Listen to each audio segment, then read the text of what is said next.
বিসমিল্লাহির রহমানির রহিম।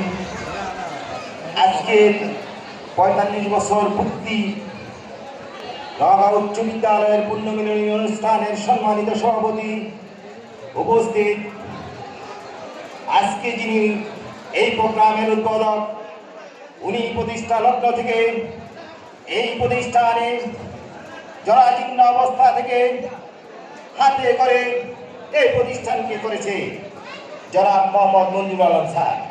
আর উপস্থিত আছেন বর্তমান প্রধান শিক্ষক জনাব মোহাম্মদ শিবির আহমেদ। আর উপস্থিত আছেন এই আয়োজক কমিটির অন্যান্য নেতৃবৃন্দ।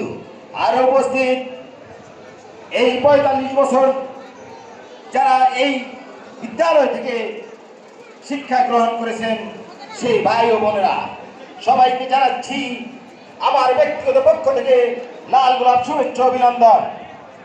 সংগ্রামী ও সাথী বন্ধুরা, আপনারা জানেন এই উচ্চ বিদ্যালয় যখন প্রতিষ্ঠা হয়েছিল তখন ছিল একটি টিনের ঘর এবং চতুর্দিকে পানি। কিন্তু সাবেক প্রধান শিক্ষক অনেক কষ্ট করে এই এলাকার যারা সমাজসেবক আছেন কয়েকজন মিলে